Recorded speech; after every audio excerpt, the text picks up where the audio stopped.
නමස්කාර වේවා බුදුරුවනට සමදා බුදු හිමි සරණ යමි. නමස්කාර වේවා ධම්රුවනට සමදා සදකම් සරණ යමි. නමස්කාර වේවා සංඝරුවනට සමදා මහා සංඝ සරණ යමි. නමස්කාර වේවා තුනුරුවනට සමදා තිසරණ සරණ යමි. සාදු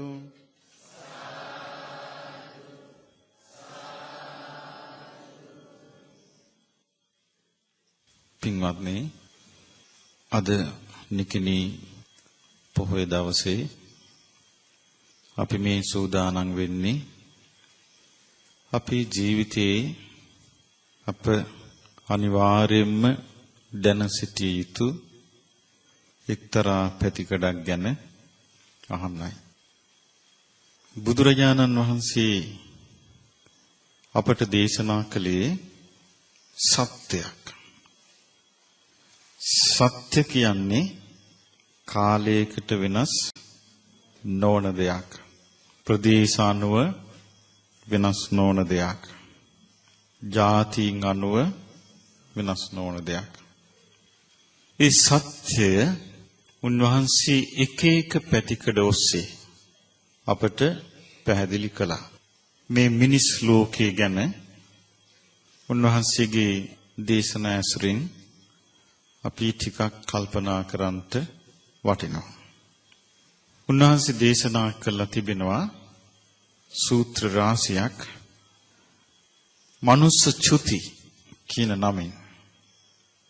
දැන් මිනිස් ලෝකේ ඉන්න අපි කොයි වෙලාවෙ හරි චුත වෙනවා. මොකින්ද චුතවන්නේ? මේ මිනිස් ලෝකෙන්. දැන් මෙතුවක් පුරා මිනිස් ලෝකෙට අපි ඇවිදින් මේ ගෙවන කාලේ අප දැක්කේ නැද්ද මිනිස් ලෝට ආපු අය මිනිස් ලොවින් චුත වෙනවා. අපි දැක්කා. එතකොට මිනිස් ලොවින් වුන් චුත වෙද්දී එක එක ආකාරයට සමහරු වතුරේ ගහගෙන ගිහිල්ලා චුත වුණා. සමහරු හදිසි අනතුරු වලින් චුත වුණා. මේ යාංගල් මොදර හන්දියේම කී දිනෙක චුත වුණාද? කෝච්චියට හැප්පිලා. සමහරු ලෙඩ දුක් වලින් චුත වෙනවා. සමහරු වසවිස කාලා මිනිස් ලෝකෙන් චුත වෙනවා. බුදුරජාණන් වහන්සේ දේශනා කළා මහණෙනි, මේ මනුස්ස ලෝකෙන් චුත වෙන අය නැවත මිනිස් ලෝකෙට එද්දී නියපොත්තට ගත්තු පස් ටිකක් වගේ ආපසු වෙන අය. එහෙනම් අපිට එකක් පැහැදිලි. මිනිස් ලෝකයෙන් චුත වෙන සියල්ලෝම නැවත මිනිස් ලෝට නොපැමිණෙති. මිනිස් ලෝකයෙන් චුත වුණාට පස්සේ බුදුරජාණන් වහන්සේ දේශනා කරනවා මහණෙනි, මහා පොළොව වගේ කොටසක් නිරේ යනවා. එහෙනම් අපිට හිතා ගන්න පුළුවනි මිනිස් ලෝකයෙන් චුත වෙන කොටසක් නිරේ යනවා. ඊළඟට උන්වහන්සේ දේශනා කළා මහණෙනි, මිනිස් ලෝකයෙන් චුත වෙන බොහෝ අය තිරිසන් ලෝකෙට යනවා. ඊළඟට උන්වහන්සේ දේශනා කළා මිනිස් ලෝකයෙන් චුත වෙන බොහෝ අය ප්‍රේත ලෝකයට යනවා. එතකොට අපිට එකක් පැහැදිලි.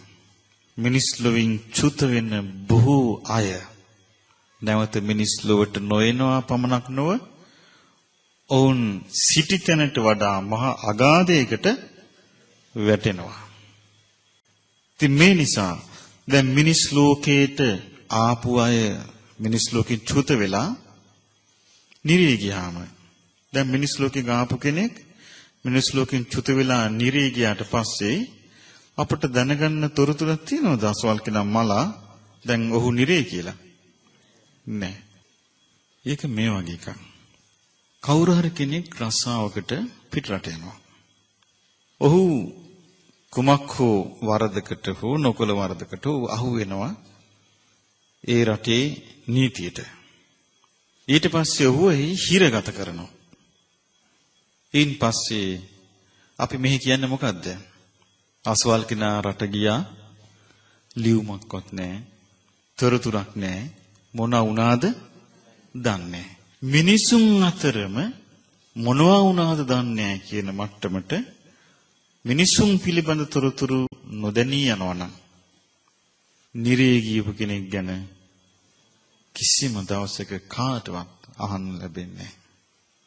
ඊළඟට දැන් සමහරු ගිහින් තිරිසන් අපාය උපදිනවා. දැන් තෝදෙය බ්‍රහ්මණයා මිය ගිහින් තමා හිටි නිවසේම බලු පැටියෙක් වුණා. බුදුරජාණන් වහන්සේ ඔහුගේ ජීවිතය හඳුනා නොගන්න ඒ බලු පැටියා ගෙදර හැදිලා වැඩිලා මැරිලා යනවා. අපේ නෑදෑයන් කොච්චර ඇද්ද? අපිත් එක්ක හිටපු අය කොච්චර ඇද්ද? මෙලහට තිරිසන් ලෝකේ මේ වෙද්දී මොකුත් දන්නේ. ප්‍රේත ලෝකෙ ගැන අපි දන්න තොරතුරු ඊටාම ස්වල්පයි. ඒ අපි දන්නේ මේ මිනිස්සුන්ට ප්‍රේතය ආවේශ වෙනවා. ඒ කියන්නේ ප්‍රේතයන් විසින් මනුෂ්‍යයන්ගේ ජීවිත ආක්‍රමණය කරනවා. කල්ලේ මිනිස්යාගේ මනස ග්‍රහණය කරනවා. ග්‍රහණය කළේ මිනිස්යාව තමාගේ යටතට ගන්නවා. ඊට පස්සේ ඔහු කතා කරනවා. ඒකෙන් තමයි අපි හඳුනගන්නේ ප්‍රේත ජීවිතය ගැන යම් තොරතුරු. එතකොට මේ තොරතුරු වල තියෙන යම් කිසි ඒ කියන්නේ ප්‍රීතිමත් විස්තරද? කන්න නැහැ, ඉන්න නැහැ, පින් මදි. මේ වගේ මහා ඛේද වාචකයක් ඔවුන්ගේ ජීවිතවල තියෙන බව ඒ කරුණ වලින් පේනවා. හැබැයි අපට පේන්නේ බොහොම ස්වල්පයි. අපට විස්තර දකින්න ලැබෙන්නේ නැහැ. එතකොට බලන්න මේ මනුස්ස ලෝකේ ඉපදුණු අපි ඒ මනුස්ස ලෝකෙන් චුත වෙද්දී කොහේ යයිද කියලා දන්නේ. එතකොට මේක මිනිස්සුන්ට ඒ කියන්නේ මනුස්ස ලෝකේ ජීවත් වෙන අපට ඇති යම්කිසි බරපතල අප ඉදිරියේ අපි එක එක්කිනාට පෞද්ගලිකව අප ඉදිරියේ ඇති බරපතල අභියෝගයක් නොවේද? බරපතල අභියෝගයක්. ඒ අපේ ජීවිතවලට කිසියම්ම ඒ පිළිබඳව ආරක්ෂාවක් යම්කිසි රක්ෂණයක් එහෙම සහතික කොට කළ නොහැකි නම් ඒ අනතුරට ඕනෑම වෙලාවක අපි වැටෙන්න පුළුවන්. මේ බුදුරජාණන් වහන්සේ දේශනා කළ මේ අනතුර තියෙනවා දෙවියන්ටත්. දේවචුති කියලා සූත්‍රයක. උන්වහන්සේ දේශනා කරනවා මහණෙනි දිව්‍ය ලෝකේ දෙවිවරු චුත වෙනවා.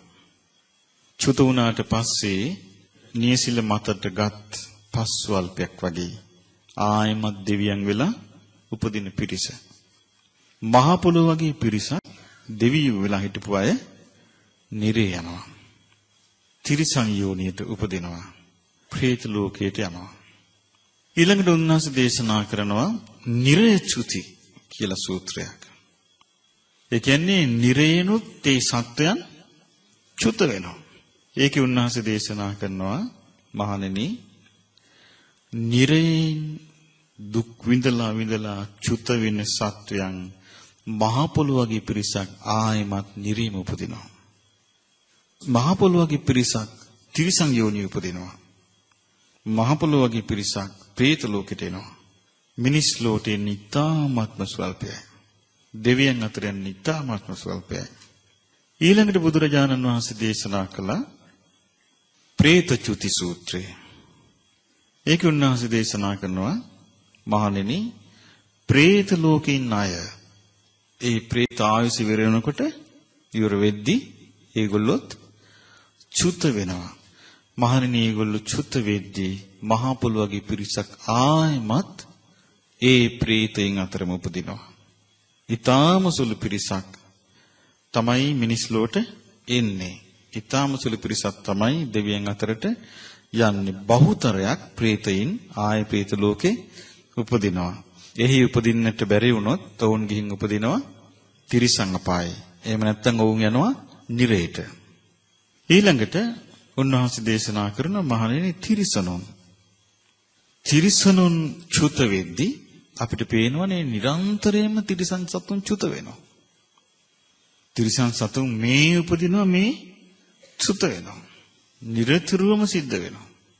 උන්වහන්සේ දේශනා කරනවා ඒ චුත වෙන තිරිසන් සතුන් ආයමත් බහුතරයක් තිරිසන් ලෝකේම උපදිනවා. එහෙම නැත්නම් වුන් එතනින් චුත වෙලා නිරේ යනවා. එහෙම නැත්නම් එතනින් චුත වෙලා ප්‍රේතයින් වෙනවා. ඊ타ත්ම අල්පයි මිනිසුන් වෙන අය. ඊ타ත්ම අල්පයි දෙවියන් වෙන අය.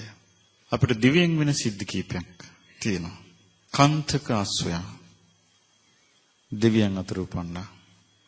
පාරිලීය හස්ති රාජයා දෙවියන් අතර උපන්නා. අල්පයි. ඊටමත් ස්වල්පයි. දැන් එසේ බලද්දී මේ ලෝකින් ලෝකට සංක්‍රමණය වෙන බවක් අපිට බැලු බැලමට පේනවා. මේක වෙන්නේ හේතුඵල දහමක් තුල. එතකොට මේ සත්වයන් අතර මිනිසුන් වේවා, දෙවියන් වේවා, තිරිසනුන් වේවා, ප්‍රේතයින් වේවා, අසුරයන් වේවා, නිරයන් වේවා සියල්ලන්ටම තිබෙන්නේ සැප අහිමි වීමේ අවදානම නේද? හැමතිස්සෙම උන්ට තිබෙන්නේ සැප අහිමි වීමේ අවදානම. දුකට වැටීමේ අනතුර. එතකොට එහෙනම් අපි මේ දැන් මේ ගෙවන මිනිස් ලෝක ගත කරන මේ ස්වල්ප කාලය අපේ ජීවිතයේ එක්තරා තීරණාත්මක කාලයක්. මේ බුදුරජාණන් වහන්සේ වදාළ සත්‍යය අපිට නොපෙනීම තමයි අපිට තියෙන ලොකුම අලාභය. දැන් බලන්න බුදුරජාණන් වහන්සේ එක තැනක දේශනා කරනවා මෙහෙම. මහණෙනි සක්විති රජ කෙනෙක් ඉන්නවා. මේ රජුරවන්ට තියෙනවා චක්‍රවර්ති මාණික්‍ය 7ක්.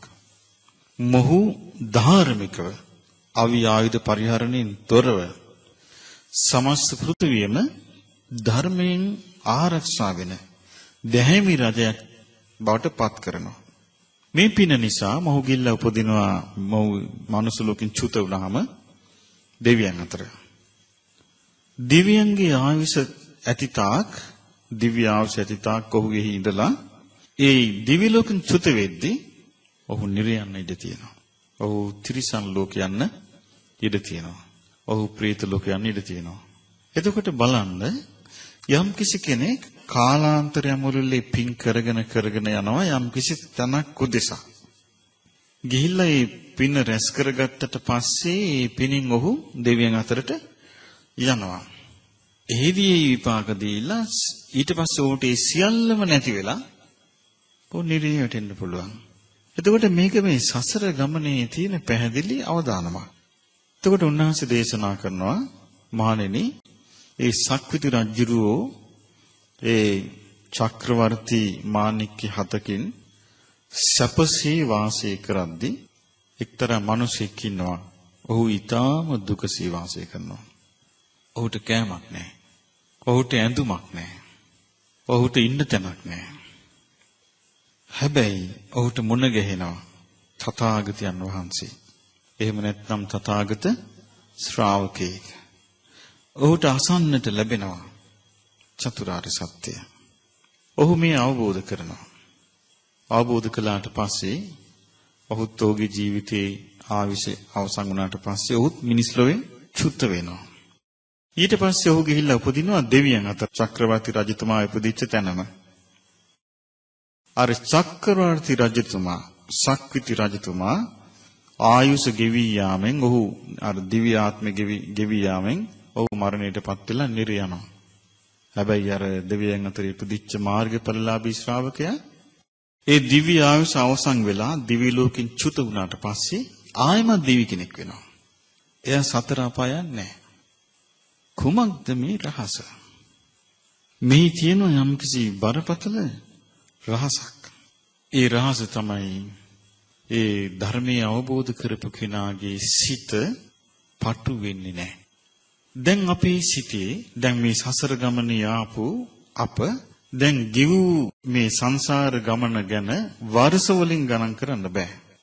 ඊළඟට ආත්ම භාව මෙච්චරයි කියලා ගියපු ආත්ම භාව මෙපමණයි කියලා ගණන් කරන්න බෑ. එතකොට ක්‍රමානුකූලව අපේ ඥානෙ එහෙමත් නැත්නම් අපේ ගුණේ වර්ධනයක් ක්‍රමානුකූලව වෙනවා නම් ඒ ක්‍රමානුකූලව වෙලා ඒක සම්පූර්ණ වෙලා එහෙනම් අපි නිකම්ම ධර්මය අවබෝධ කරලා මේකෙන් ඈතර වෙන්න හොඳටම ප්‍රමාණවත් අපි මේ ගෙවු කාලේ. එතකොට ඔබට දැන් තීරණය ඇති එහෙමනම් මේ පාරමී ධර්ම පුරාගෙන බෝසත් කෙනෙක් ජීපු ගමන අතිශයින්ම අසාමාන්‍යයි. ඒක කෙනෙකුට කරගන්න පුළුවන් එකක් නෙවෙයි. ඊතරම්ම අසාමාන්‍යයි. වරින් වර සතර අපායට වැටෙන ලෝකෙක මේ පාරමී ධර්ම සම්පූර්ණ කරගෙන බුද්ධත්වයට පත් වෙනවා කියන්නේ අතිශයින්ම දුර්ලභ එකක්. එවැනි අවස්ථාවක ඒ අවබෝධ කරගන්න පුළුවන් හැටියට දෙවියන් වෙලා හෝ මිනිසුන් වෙලා හෝ උන්වහන්සේ මුණ ගැහෙනවා කියන්නේ අතිශයින්ම දුර්ලභ එකක්. ඒක ලෝකේ ඊ타ත්ම අල්ප කොටසකට ලැබෙන එකක්. එහෙම කල්පනා කරද්දී බලන්න පින්වත්නි මේ සංසාර ගමනේ මේ ඉපදීපද මෙරිමියරියන රටාවේ කිසියම්ම ආකාරයකට මේ සාධාරණ බවක් පේන්නේ නැහැ. මේ නිසා තමයි බුදුරජාණන් වහන්සේ දේශනා කළේ මේකින් ඈතර වීමමයි හොඳ කියලා. මොකද උන්වහන්සේ පහළ වෙන්නේ ඒකටමයි. උන්වහන්සේ පහළ වෙන්නේ මේ සත්‍යයම මේ අනතුරින් බේරන්න. මේ අනතුර මොකක්ද? සිත පටු වීම. පටු සිත ඇතිවන්නේ කෙලෙස් නිසා. කොටින්ම සක්කාය දිට්ඨිය නිසා. දැන් හිතලා බලන්න සතෙක් ගැන. දැන් අපි ගමු සුනකෙක් ඉන්නවා. දැන් තමන්ගේ ගෙදර සුරතලයට ඇති දැඩි කරනවා. එතකොට මේ සුනකයාට කෑම දෙනවා අපි. කෑමට මොනවා හරි ඌ ආස කරන දේවල් තිබුණොත් ඒ වෙනකොට අපි කෑම ගන්න අදින්න ගියොත් මොකද වෙන්නේ? අපිව හපනවා. ඒකට අපි කොච්චර ආදරය කළත් ඔහුට ඒ තේරෙනවද? නැහැ. මොකද හේතුව? අර ලැබිච්ච අරමුණට ඔහුගේ සිත පටු වුණා. තේරුණාද කිව්වේ? අර ලැබිච්ච අරමුණට ඔහුගේ සිත පටු වුණා. එතකොට ඒ අරමුණට විතරයි ඔහු යොමු වෙලා ඉන්නේ. මේ වගේ සමහර මිනිස්යන්ට ඇති වෙනවා මේ වගේම ඇල්ම. කෑම ගැන වේවා, දරුවන් ගැන වේවා, ගෙවල් දොරවල් ගැන වේවා, ඉඩකඩම් ගැන වේවා. ඊට පස්සේ ඒ අරමුණට ඔහුගේ සිත පටු වෙනවා. පටු වෙච්ච ගමන් මොකද ආර්මේ සාමාන්‍ය හැම සත්‍යයක්ම ජීවත් වන්නේ අරමුණට ග්‍රහණය වීමෙන් උපාදාන සහිතවයි. එතකොට මොකද වෙන්නේ? අරකට ඔහු උපාදාන වෙනවා. උපාදාන වුණාට පස්සේ තමන් යමකට ග්‍රහණය වෙලා ඉන්න බව තමන්ට පේන්නේ නැත්තම් ඔහුට ඒකෙන් මිදෙන්න පුළුවන්ද? මිදෙන්න බෑ. සමහර අයට මේ පුංචි දේවල් නිසා ඒ පොඩි දේ අර හිත පටු වෙච්ච වෙලාවට ඒ පොඩි දෙයින් නිදහස් වෙන්න බෑ. ඒකම ඔහුගේ ඔළුවට එනවා. දැන් අපි ගත්තොත් කෙනෙක් බැන්න කියමු. කෙනෙක් බැන්නට පස්සේ අපිට ඒකම ආවොත් හිතට මට බැන්නා. මම මෙච්චර දේවල් කළා. මං හාංක වසියක් දන්නේ මේ ගැන. මට බැන්නමෝ. මේම හිතන්න ඔහුගේ සිත පළල් වෙයිද? ඒකටම යොමු වෙයිද? අන්න ඒකට කියනවා සිත පටු වෙනවා කියලා. එතකොට මේ පටු සිත ආපු වෙලාවට ඔහු ඒ ගැන කියද්දි තව කෙනෙක් ඔහුට කියනවා නෑ ඔබ මෙත් සිත වඩන්න. ඒ කියන එක නහගනි හොඳට නුඹුලෙතු.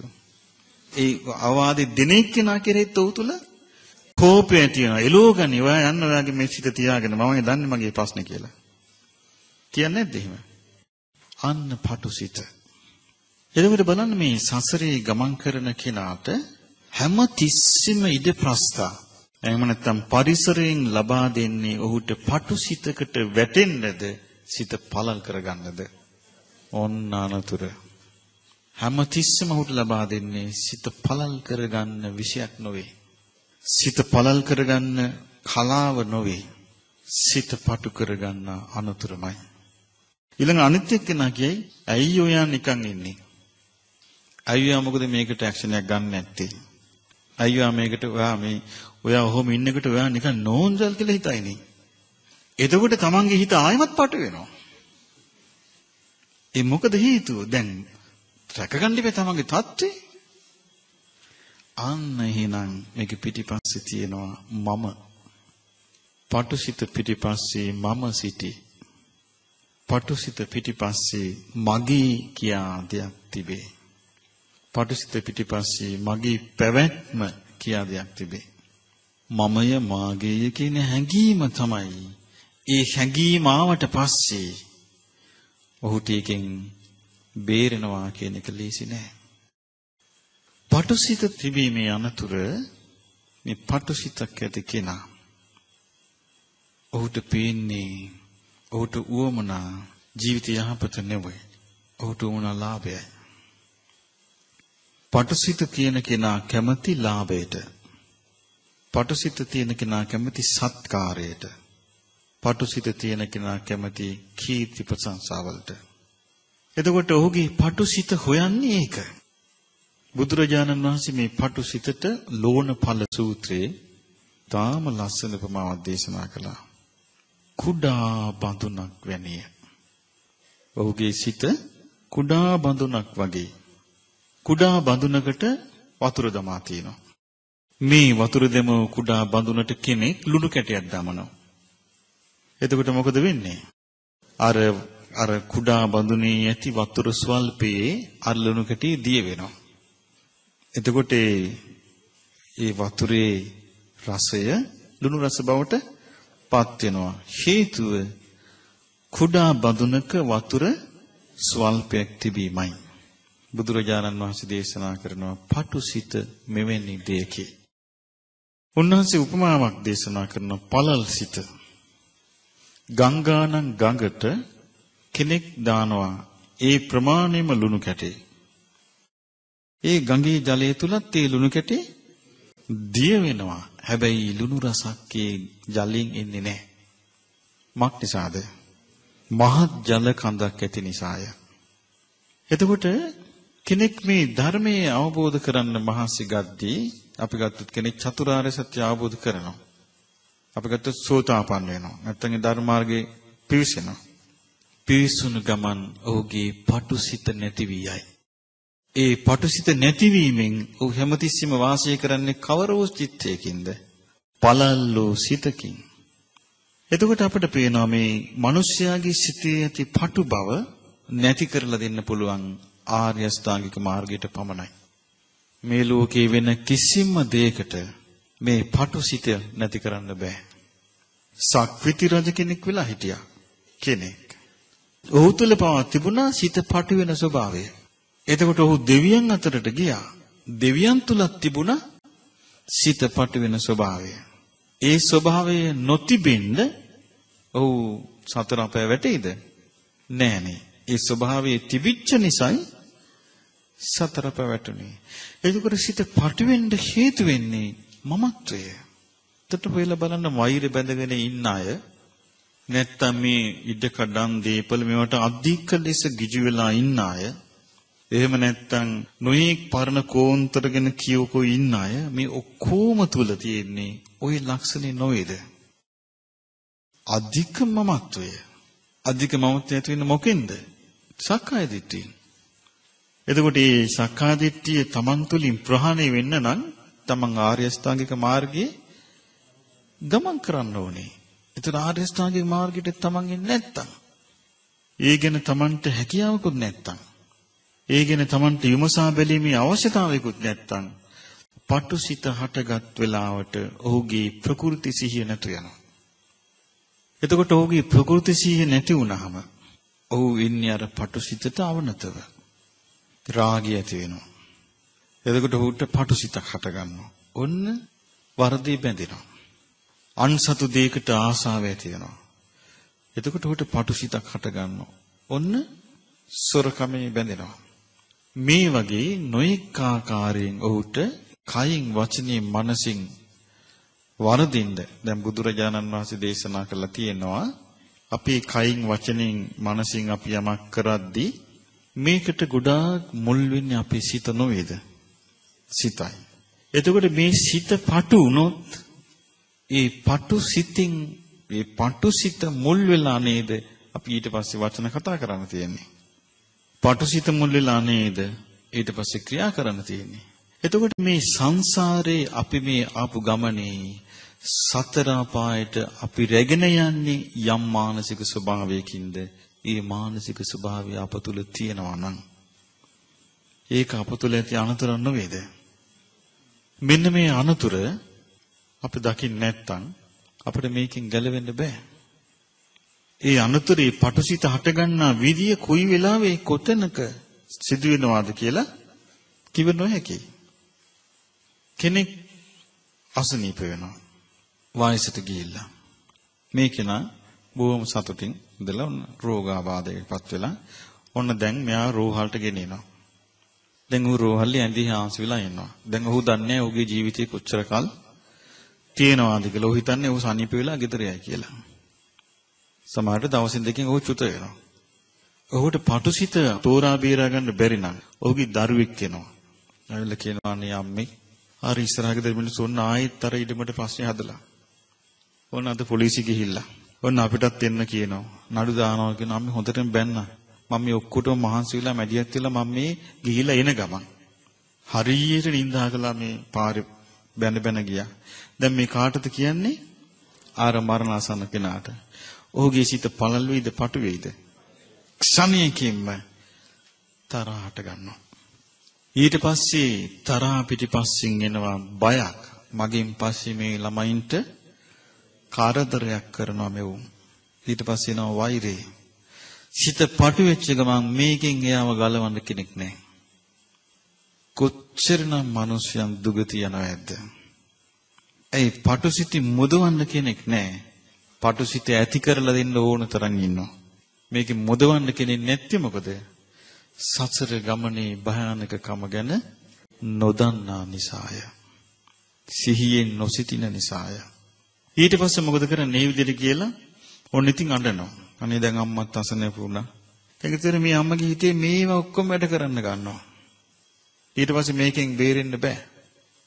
ඕම් මරණයටපත් වෙනවා.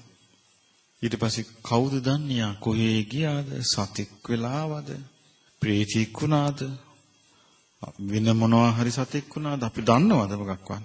කිසිවක් දන්නේ නැහැ. පටුසිතකින් මේ යනවා. දැන් බලන්න අපි සාමාන්‍ය මේ ලෝකයේ දිනදා කතා බහේදී හැමෝම කතා කරන්නේ මේ ලෝකේ ජීවත් වෙන්න පහසුකම් සලස්වා ගැනීම ගැන විතරයිනේ. යාන වාහන නැත්තම් පාර හදාගෙන ඉන්න, ලයිට් ගැනීම, රැකී ආරක්ෂා.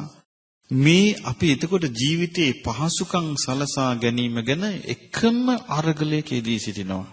මේ අරගලයේ නිමා නොවන අරගලයක්. මේ අරගලේ කවදාවත් සම්පූර්ණ කරන්න බැරි එකක්. එකම අරගලයක නිරන්තර අරගලයක යෙදී සිටිනවා මේ පහසුකම් සලසා ගැනීමට.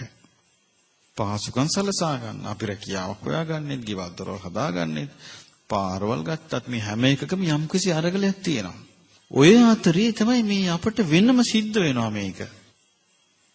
බුදුරජාණන් වහන්සේගේ ධර්මයෙන් තොරව මෙහි සැබෑ తත්වය හඳුනා ගන්නට කිසිම පිළිවෙලක් නැහැ.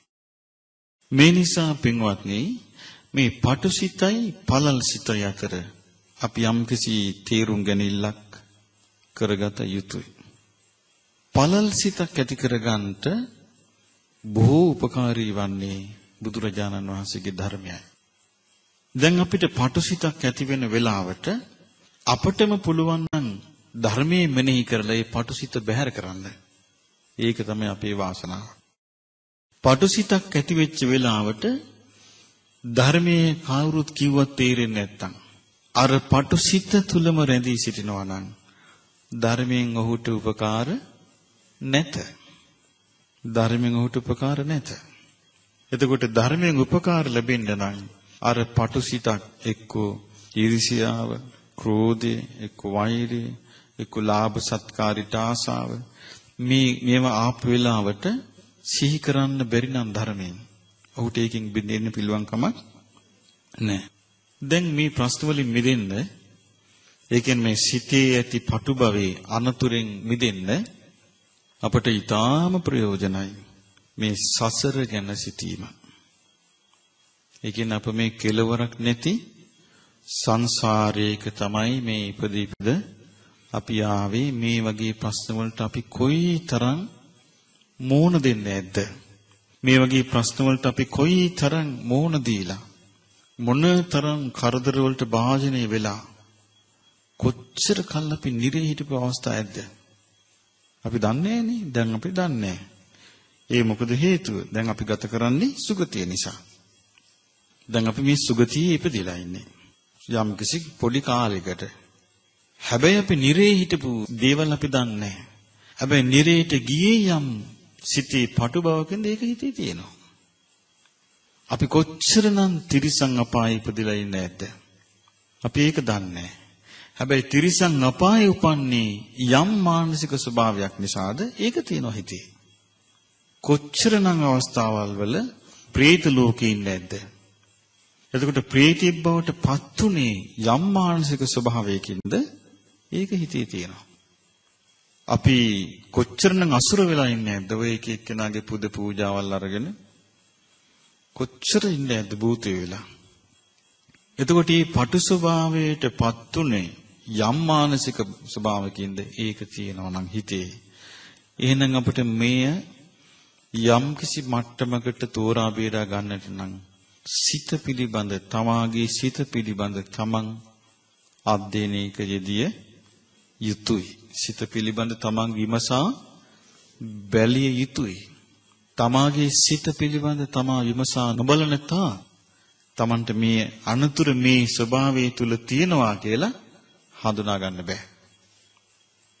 එතකොට බුදුරජාණන් වහන්සේ ඒකයි හරියට පැහැදිලි කරලා දෙන්නේ මේ පළල් සිත ඇති කරගන්න කියලා. පළල් සිතක් ඇති කරගන්න තියෙන හොඳම ලාභය තමයි, හොඳම මොහොත තමයි, හොඳම අවස්ථාව තමයි ලාභ සත්කාරයට ඇති ආසාව හිතෙන් අතාරින එක. ඒ කියන්නේ ප්‍රධානත්වයට, ලාභ සත්කාරයට, කීර්ති ප්‍රශංසාවලට මේට ඇති ආසාව හිතෙන් අතෑරී ගමන් තමන්ගේ ප්‍රශ්නය හැදෙන ලুকু මානසික ස්වභාවයකින් තමන් නිදහස් වුණා වෙනවා. ඊළඟට පළල් සිතක් ඇති කරගන්න තියෙන ඊළඟ එක තමයි කෘතගුණ දන්නා බව.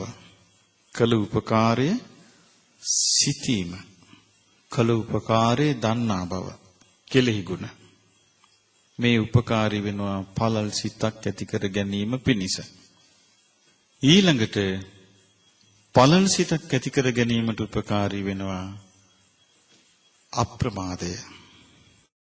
අප්‍රමාදය කියන්නේ අපිට මේ ලැබිච්ච මනුස්ස ජීවිතයේ කොයි වෙලාවෙ අපිට මේන් චුතවන්ට සිද්ධ වෙයිද දන්නේ නැහැ.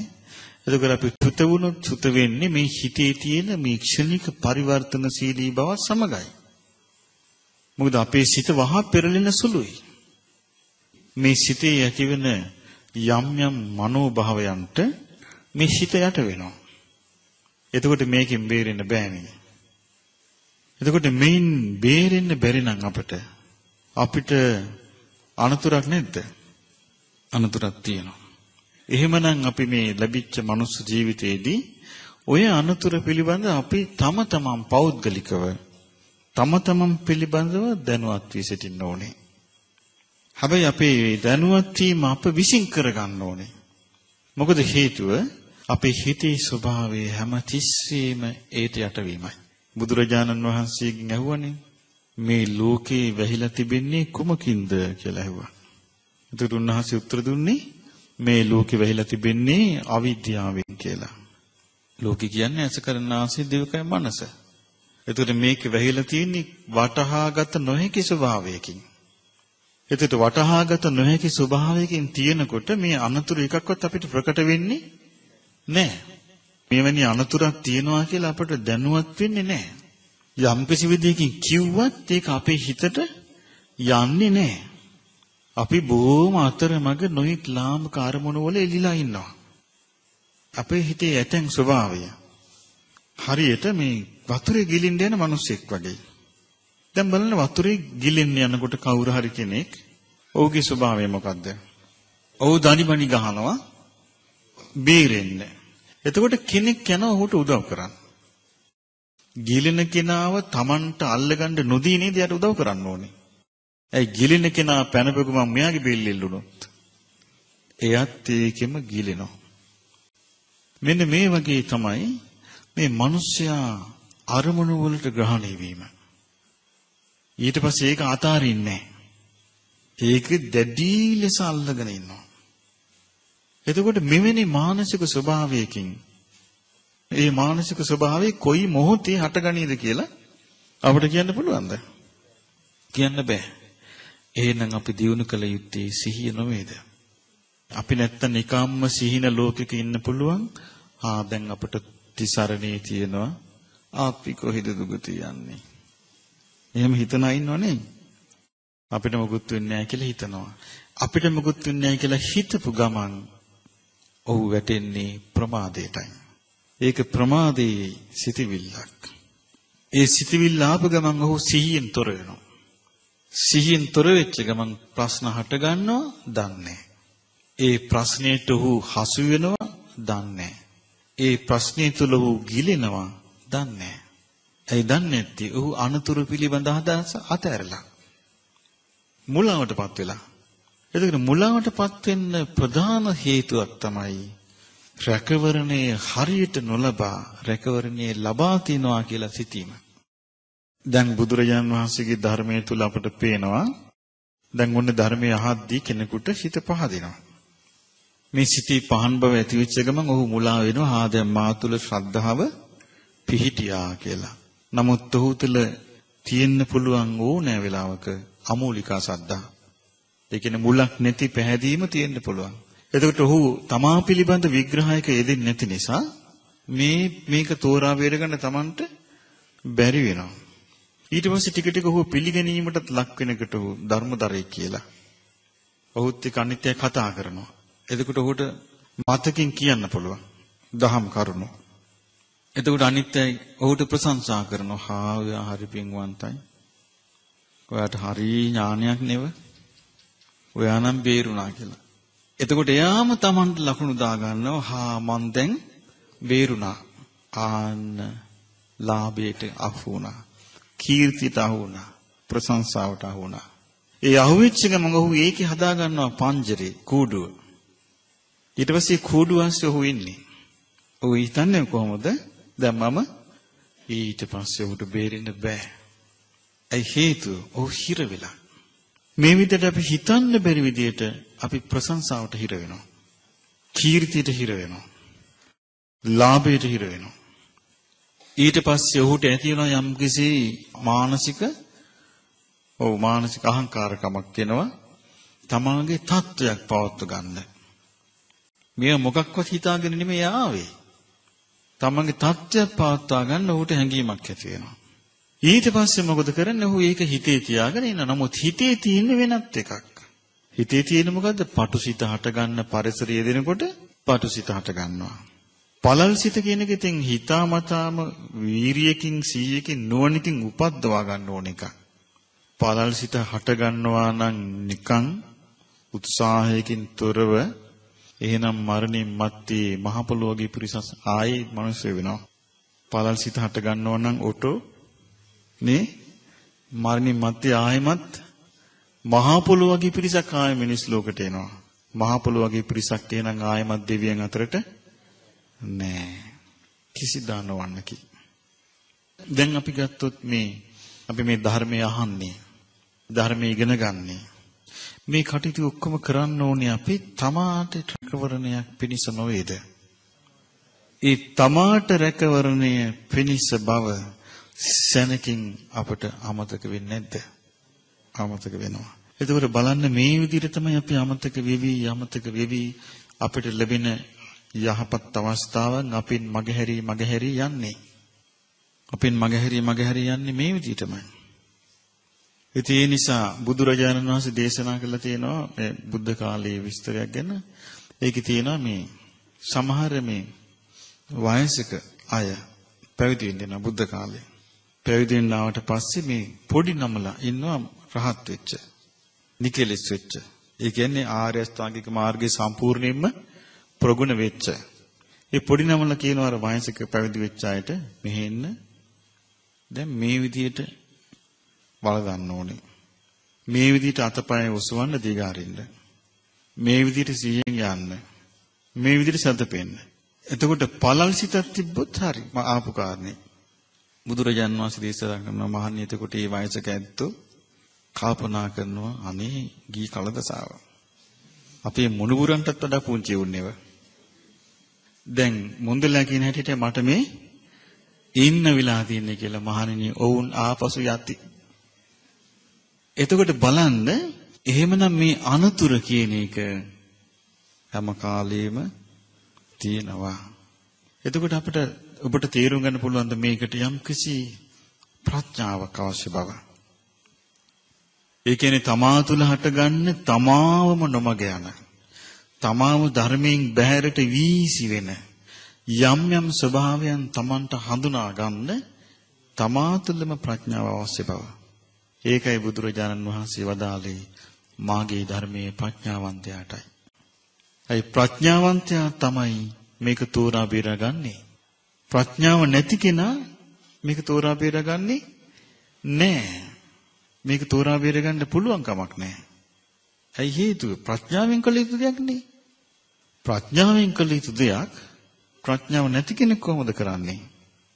මේක නිසා තමයි පින්වත්නි බුදුරජාණන් වහන්සේ දේශනා කළේ මහණෙනි කෙනෙකුට සියලුම මේ ලෝකේ කෙනෙකුට තියෙන සියලුම නෑදෑ හිත මිතුරන් නැති වුණත් දීපල නැති වුණත් ඔහුට ප්‍රඥාව නැති වෙලා නැත්තම් ඔහුට මුකුත් වෙලා නැහැ කිව්වා. හැබැයි මහණෙනි යම් කිසි කෙනෙකුට දීපල වස්තු තියෙන ඕන තරම් යාළුවෝ තියෙනවා ප්‍රඥාව නැහැ. ඔහුට කිසිවක් නැත කිව්වා. ඉතින් ඒ නිසා ඇයි උන්වහන්සේ මෙතරම්ම මේ නුවණ මෙහෙවීමේ හැකියාව මහා ඉහළින් දැක්කේ? උන්වහන්සේ ළඟට එන අය අතරේ උන්වහන්සේට හොඳට පැහැදිලිව පෙනෙන්නේ නැති ප්‍රඥාව නැති කෙන ආපහු කැරකිලා තමන් සිටි සසරටම ආපහු යන හැටි. සසරේ යම් ස්වභාවයකින් තමන් හිටියාද ඒ ස්වභාවයටම කැරකී යන හැටි බුදුරජාණන් වහන්සේ කොතිකුත් දකින්නේ නැති. එතකොට බලන්න පින්වත්නි අපේ මේ ජීවිතවල ඇති ඔය අවදානම මේ පටුසිත ඇතිවීමේ අවදානම මොන තරම් කල්ප ගානකට මිනිස්සෙක් වරගෙන යනවද? කල්ප ගානක් ඔහුව දුගතියට ගෙනියනවා. පටුසිත විසින්.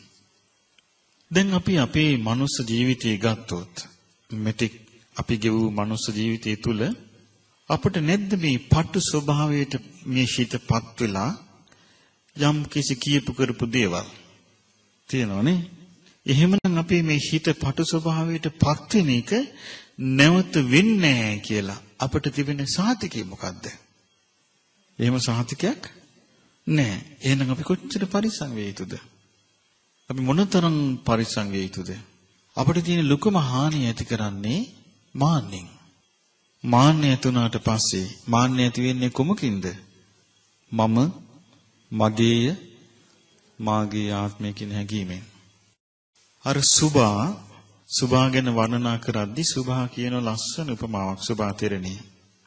සුභා තෙරණිය කියනවා මට මේ ජීවිතේ පේන්නේ රූකඩ සම්දර්ශනයක් වගේ. මේ රූකඩ සම්දර්ශනය තුළ ඒ රූකඩේ නටවන්නා විසින් මේ ඔළුව සොලවනකට රූකඩේ විසින් ඔළුව සොලවයි. රූකඩේ නටවන්නා විසින් අතපය සොලවන විට රූකඩේ අතපය සොලවයි. රූකඩ නටවන්නා විසින් එහාට මෙහාට නූල් ඇදගෙන යන විට රූකඩේ ඇවිදි. සුභා තෙරණිය කියන මම මේ රූකඩේ කඩලා බිඳලා වීසි කළා. අපිට සිටිවිල්ලක් අතවිලා නැහනේ. මේක රූකඩයක් කියලා. මේක සිත විසින් මෙහෙවන එකක් කිය. සිත තමයි අපි ඔළුවේ හට මෙහාට කරකවන්නේ. සිත තමයි අපි අතපය හට මෙහාට කරවන්නේ. සිත තමයි අපි අවිද්දවන්නේ. සිත තමයි අපි මෙහෙවන්නේ කියලා. අපිට මේ සිතේ රූකඩ කියලා අපට සිතුවිල්ලක්වත් ඇවිල්ලා නැහනේ. බලන්න අපි ප්‍රඥාව අපි අවදි කරගන්නේ කවදාද? දැන් බුදුරජාණන් වහන්සේගේ ධර්මය ලැබුණාම අපට ගොඩාක් සිදුවන්නේ ධර්මය ඉගෙන ගත්තට පස්සේ ධර්මයේ තුල අපි යම් කිසි නිකන් උද්දාමයක් ඇති කරගෙන අපි දැන් මේ විඥාන ගැන දන්නවා, අපි දැන් නාම රූප ගැන දන්නවා, අපි දැන් පටිසම්පාද ගැන දන්නවා කියලා අපේ මේ අර දැනුම පිළිබඳ අපි යම් කිසි අතිශයෝක්තියෙන් කතා කර කර සිටීමක් නොවේද? නමුත් සිතපටු වෙන වෙලාවට ඒ දැනුමින් අපට ප්‍රයෝජනයක් වෙන්නේ නැත්තම්, ඒ දැනුම අපිට ඇති කරගන්න බැරි නම්, ඒ දැනුමින් සහයක් ගන්න බැරි නම්, එය හුදෙක්ම මතකයක් පමණයි. මතකයකින් එහා කිසිම දෙයක් නැහැ ඒ දැනුමේ. ඒ මතකයකින් කරලා දෙන්න මොකක්ද? ඒ වෙලාවට ඒ සිහිපත් කරලා දෙනවා. සිහිපත් කරලා දුන්න විට අපි කියනවා. ඉතින් අන්න අය එතකොට මොකද කරන්නේ? පසසනවා. එතකින් ඒ කරුණ සමාප්තයි. නමුත් හැබෑදිය ඒ නොවේ. හැබෑදිය නම් මෙවැනි දෙයක් දැන් මට සිදු වෙගෙන යනවා. දැන් මේ විඥානයේ හැදෙන්නේ මේ විදියටයි. මට ඒ පාලනය කළ නොහැකි දෙයක්. මේ අනතුරකි. මේන් මා නිදහස් විය යුතුයි කියලා නූපන් අකුසල් නූපදින්නත් උපන් අකුසල් ප්‍රහාණය කරන්නත් වීරිය හටගන්න නැත්තම් ඒ දැනුමින් තමාට ලාභයක් තිබේද? ඉතින් මේ නිසා පින්වත්නි දැන් බලන්න මේකට අපිට තියෙන ඇත්තෙම වයස පිළිබඳ ප්‍රශ්නයක් නොවේ. අපිට තියෙන්නේ භාෂාව පිළිබඳ ප්‍රශ්නයකුත් නොවේ. මම කියවනේ ඔබට භාෂා ભેදයකින් තොරව, ಜಾති කුල ගෝත්‍ර ભેදයකින් තොරව, දෙව් මිනිස් ભેදයකින් තොරව සීල දෙනාගේම තියෙන චිත්ත ස්වභාවයක් නේද මේ? එතකොට මේ චිත්ත ස්වභාවය තුල ඒ අනතුර හටගැනිල්ලේදී දෙවියන් තුලත් එය හට ගන්නවා. මිනිසුන් තුලත් එය හට ගන්නවා. සතුන් තුලත් එය හට ගන්නවා. දැන් බුදුරජාණන් වහන්සේ දේශනා කරනවා මහණෙනි මනුස්සත්‍ත්‍ය සූත්‍රයේ මිනිසුන් අතරේ ජීවත් වෙන අය චුත වුණාට පස්සේ ස්වල්ප පිරිසක් මිනිසුන් වෙනවා. ඒ කියන්නේ ස්වල්ප පිරිසක් ඉන්නවා අර පටුසිතෙන් බේරෙන්න පුළුවන් අය. බොහෝ පිරිසක් දුගතියේ. ඊළඟට උන්වහන්සේ දේශනා කරනවා මේ പ്രേත ලෝකේ එහෙම නැත්නම් තිරිසන් ලෝකේ ජීවත් වෙන අය නිරේ ඔවුන් එයින් චුත වෙද්දී නැවත ඔවුන් උපදින්නේ එතනමයි. එහෙනම් මොකක්ද එතනදී වෙන්නේ? ඔවුන් යම් පටු ස්වභාවයක මනසකින් ඉන්නවාද ඒ පළල් වෙන්නේ නැහැ. ඒක නේද හේතුව? පටු ස්වභාවකින් යම් මනසක් තිබේද පරිත්ත චේතස පටු ස්වභාවකින් මනසක් තිබේද ඒ පළල් වෙන්න විදියක් නැහැ. ඇයි හේතුව? ඔවුන්ට කවුද මේවා කියන්නේ ඉන්නේ?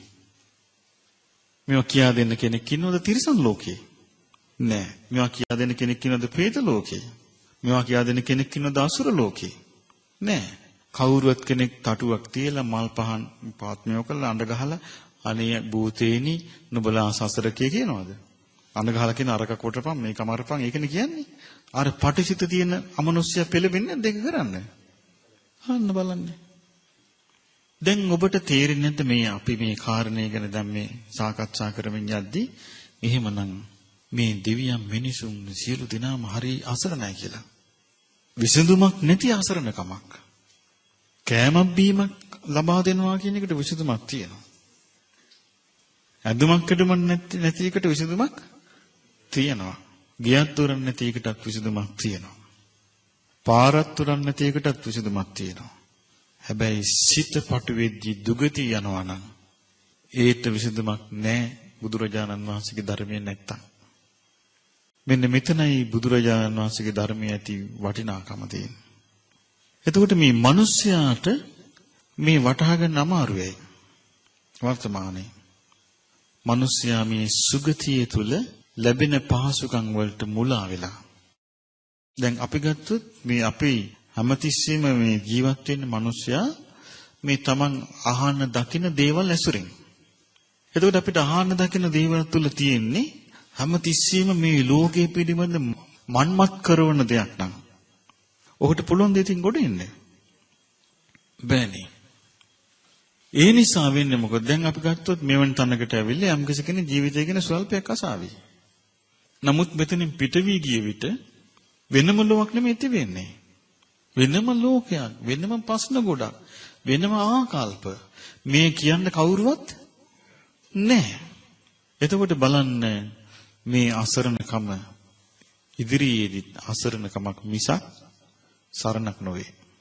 ඒ නිසා සරණ අපි හදාගත යුතුයි. බුදුරජාණන් වහන්සේගේ සරණින්, උන්වහන්සේගේ සරණ යෑමෙන්, ධර්මයේ සරණ යෑමෙන්, ශ්‍රාවක සංඝයා සරණ යෑමෙන් අපි සරණ හිතාමතා හදාගත යුතුයි. එහෙම නැතුව අපිට වෙන පිළිසරණක් අපටත් නැහැ, දෙවියන්ටත් නැහැ.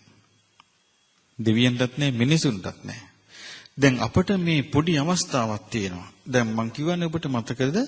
නිරේ සතුන්, තිරිසන් සතුන්, പ്രേත ලෝකේ, අසුරයින් මෙයයි චුතුනාට පස්සේ නැවතත් ඒක මේගොල්ලෝ උපදින්නේ මොකද?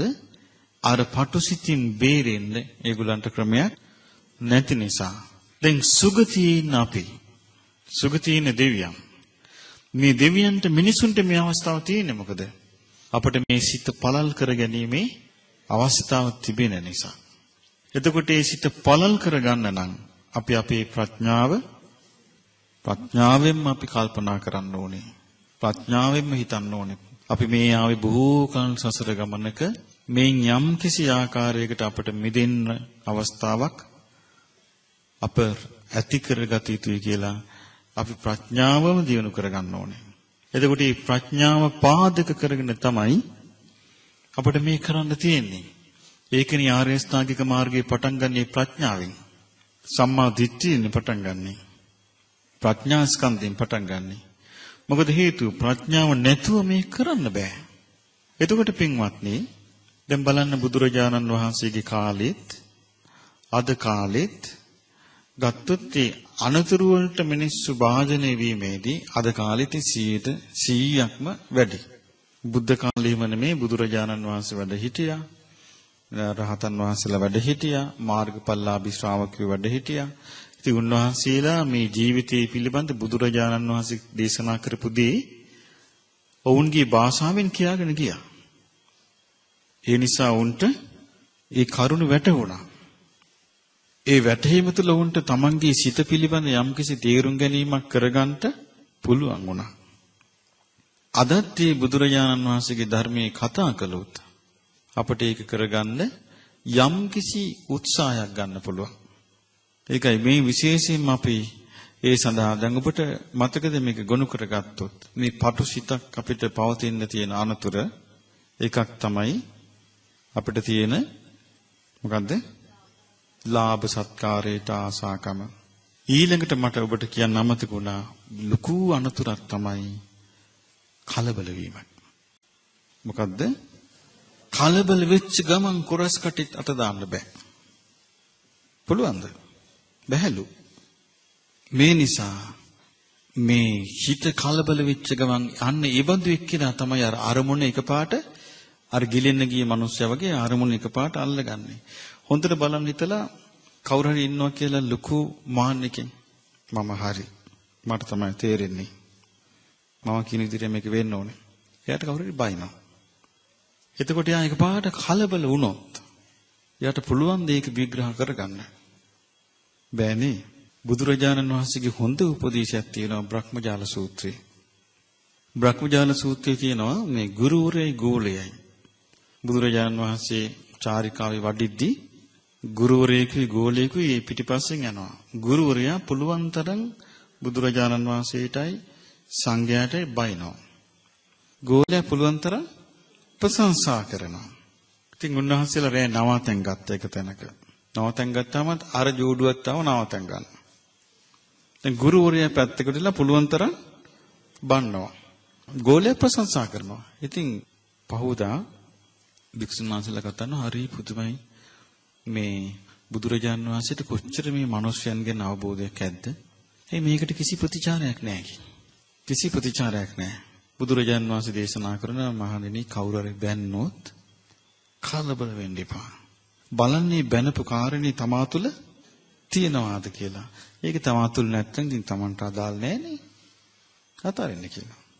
මහණෙනි කවුරු හරි තථාගතයන් වහන්සේට බයිනවා නම් බලන්නේ බයින දෝෂي තියනවද කියලා උන්වහන්සේට. උන්වහන්සේට ඒ දෝෂي නැත්තම් ඒක අතාරින්න කියනවා. ඊළඟට කියනවා මහණෙනි කවුරු හරි ප්‍රශංසා කරනවා. ප්‍රශංසා කරනකට කලබල වෙන්න එපා. ඒක පිළිගන්න. බලන්න මේ තමන් තුළ තියෙන එකක්ද නැති එකක්ද කියලා. ඒක තියෙන එකක් නම් හිතන්න ආයෙත් තියෙන එකක් නෙවෙයි. ඒක තමුතු මේ හිතට ගන්න එපා ඒක. තථාගතයන් වහන්සේට කවුරු හරි ප්‍රශංසා කරනවා. එතකොට බලන්න මේ ප්‍රශංසාවට තථාගතයන් වහන්සේ තුල මේ ප්‍රශංසාවට අදාළ කරුණ තියෙනවද? තියෙනවා නම් ඉතින් 아무තු එකක් නෑ නෝකේ. බලන්න කොච්චර විස්මයජනකයි ඒ උපදේශ. ඔන්න කෙනෙක් කියනවා ඔයාට මෙහෙම කිව්වා ඇයිව බලන්නේ? ඔන්න කලබල වෙනවා අරයා. කලබල වෙනවද නැද්ද? කලබල වෙච්ච ගමන් ඕකට පටුසිත හටගන්නේ නැද්ද? හට ගන්නවා. එහෙනම් කලබල වීම තුල අපිට මේ ඇත්ත නැත්ත තෝරා ගන්න තියෙන අවස්ථාව නැතු වෙනවා. ඊළඟට මම ඔබට කිව්වා ලාභ සත්කාරයට ආසා කිරීම, කලබල වීම, කළ උපකාරය, අමතක වීම. ඒ පටුසිත ඇති වෙච්ච එක්කිනාට කළ උපකාර මතක් වෙන්නේ නැහැ. කවුරුනේ මතක් කරලා දෙන්න ගියත් කේන්ති යනවා. එයාට මතක් වෙන්නේ නැහැ තමන් කරපු දේවල් කියයි. දැන් ඔන්න මේ වගේ ඔන්න කෙනෙක් අපි කියමු ඔන්න කෙනෙක් යාළුවෙක් කියන යම් මහමෙවුනාවට යන්න කියලා එක්කන් එනවා. ඊට පස්සේ ඔන්න මහමෙවුනට එක්කගෙන පාර පෙන්නවා. ඊට පස්සේ ඔන්න මේ ඇවිල්ලා එයා ධර්මයේ ඉගෙනගෙන දැන් ඔන්න කුසල අකුසල හඳුනා ගන්නවා. ඒතර එක්කන් ආපු එක්කෙනා නොමග යනවා. එයා කියනවා මමයි ඔයාව එක්කන් ආවේ. ඔයා දැන් මට කෙලෙහි ගුණ දක්වන්න. කෙලෙහි ගුණ කියන එක අඳුනගෙන නොසිටියොත් මොකද වෙන්නේ? ඔයා දැන් මට අරවල් වැඩි අසවල් වැඩි කළා දෙන්න. මොකද ඒ කෙලෙහි ගුණ පිනිස අසත්පුරුෂයාට බැරිද කෙලෙහි ගුණ නාමයෙන් පුද්ගලයව නොමග යවන්න. ඒ නිසා ඔබට මතකද කිව්වා මම පටුසිත ඇති වෙන්න ඕනම අවස්ථාවක සදී පැහැදී තිබෙන පරිසරයක් තියෙන. ඒ නිසා මේට හොඳට නිදහස්ව නිස්කලංකව නිසල්මනේ තේරුම් ගත යුතු දෙයක්. සමහරු කියන ඕන්න මෙහෙ එනවල ටික කාලයක් ඉන්නවා ඔන්න බලන ඔයාට ප්‍රධානත්වය ලැබෙන්නේ නැහැ. එයා බලාපොරොත්තු වෙච්ච දේ වෙන්නේ නැහැ. එයා ඉන්නේ ධර්ම හොයන්න නෙමෙයි. ඊට පස්සේ ඔන්න එයා යනවා යන්න වෙන තැනකට. ගිහලා එක්කන් ආපු එක්කනට කියන ඔයාට මම මෙතනක් ඉන්නේ ඔයාටනේ මං. එහෙනම් ඉන්න තව තැනක් තියෙනවා යන්න. ඊට පස්සේ හදන්නේ එයා එතනද ඔන්න එයාට මේ මෙතනදී නැති පිළිගැනීමක් එතන තියෙනවා. එතකොට මෙයා හඳුනා ගන්න ඕනේ මෙයා හොයන්නේ ධර්මයෙන් නෙවෙයි. මෙයා හොයන්නේ මොනවද? ලාභ සත්කාර කීර්ති ප්‍රශංසා. ඒවා තියෙන තැන මේ හොයන් යන්නේ. ධර්මයෙන් නෙමෙයි. නමුත් එයා කියන්නේ මොකද්ද? මම ධර්මයෙන් හොයන් යනවා කියලා. මේ නිසා මිනිස්යාගේ ස්වභාවය කොහොමද? මිනිස්යාගේ ස්වභාවය හඳුනා ගන්න අමාරුයි. දැන් මේ කියපු කරුණෝස්සේ ඔබට මොකද්ද හිතෙන්නේ? දිව නිකන් දත් 32 මැද්දේ තිබෙනා වගේ එකක් නේ. ඒ කියන්නේ මේක මොලේ පාවිච්චි කරලම මොලේ පාවිච්චි කර කර යන්න තියෙන ගමනක්. නෝනින් කල්පනා කර කර යන්න තියෙන ගමනක්. නෝනින් විමසීමසා යන්න තියෙන ගමනක්. එහෙම නැත්නම් මොකද පටුසිත හට ගැනීම අපට පුරුදු දෙයක් නිසා. පුරුද්දට වැටිච්ච දෙයක් නිසා ලේසියෙන්ම අපේ සිත පටු බවට පත් වෙනවා. ලේසියෙන්ම මේ පුරුද්දක් තියෙන නිසා. එතකොට සිත පළල්ව ඇති කරගෙන ඉන්න තමයි අපිට නුපුරුදු දේ. ඒ නුපුරුදු දේ කරගන්න මහත් වෙහසක් දරන්න ඕන.